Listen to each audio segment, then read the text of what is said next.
Senator from Illinois. Madam President, last year I made a visit to Caracas, Venezuela.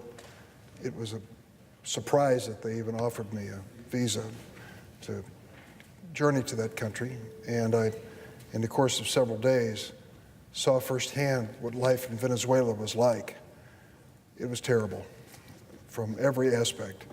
Malnutrition, children fainting in schools, hospitals without the basic medicines, the return of diseases which had been eradicated decades before, people on the street emaciated and working day in and day out in a runaway inflation country. At 11:30 at night, there were queues by ATM machines where people stood patiently in line for hours to make the maximum withdrawal from their savings account, which was the money they needed the next day to take the bus to work. A terrible situation. And in the course of that visit, met with the President Maduro and talked to him directly about his plans to schedule an election. It was clear to me that this election was rigged. He had intimidated and even jailed his opponents to make certain that there would be no serious opposition. And I told him there would be no credibility in that election. It wouldn't be accepted by countries around the world that he was the legitimate leader of that country. Yet he persisted and went through with the election. During the time that I was there, I had a chance to meet with some of his political opponents. His tactics against these opponents were harsh.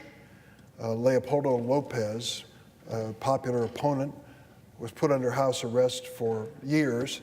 I spoke to him on the telephone and met personally with his wife, who described the bleak existence he had day to day in the same house, under house arrest by Maduro.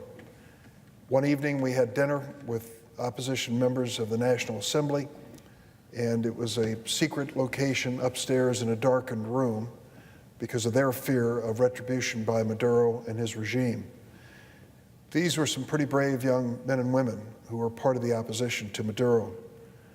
I can recall one of them saying to me that if you come back next year, out of the 5 of us, 2 will be deported, 2 will be missing, and 1 of us will be dead. That's what happens when you oppose the Maduro regime. One of those people who was in that dinner meeting with me was named Juan Guaido. His name became prominent just a few months ago when he stepped up in an extraordinary show of courage, political courage, and declared himself under the original Constitution as the leader of Venezuela, directly confronting Maduro and his regime. Since then, he's received a lot of publicity. He went to the border with Colombia and tried to encourage the Maduro regime to allow transports of food and medicine and other humanitarian needs into the country. Maduro refused. He also made it clear that he was willing to risk his life. And I met here in Washington with his young wife, who had a little baby girl who'd come to the United States to plead his case in the halls of Congress. She knew the danger that her husband faced, and yet she understood that he was willing to risk that for the future of Venezuela. Juan Guaido's effort to become the leader of that country has been recognized now and acknowledged by leaders of countries around the world.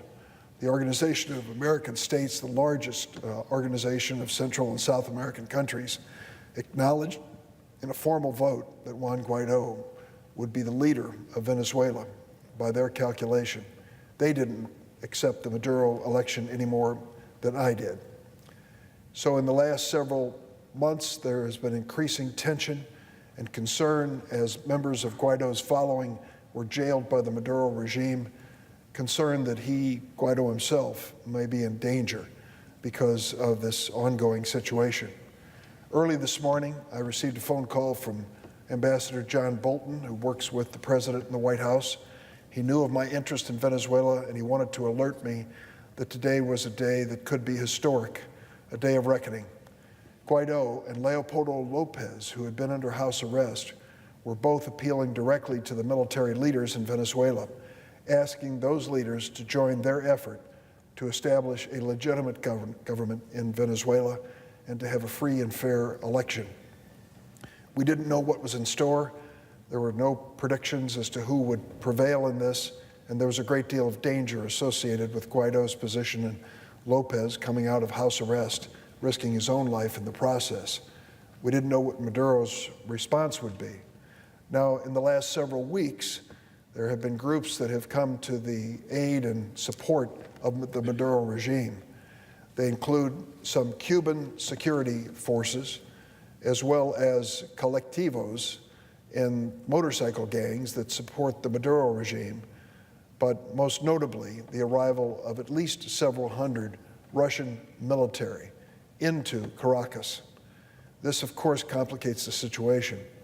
There are rumors in the press. We don't know which to believe and which not to believe, but at this point, it is at least a question as to whether or not Maduro was prepared to leave and was discouraged by the Russians and told to stay.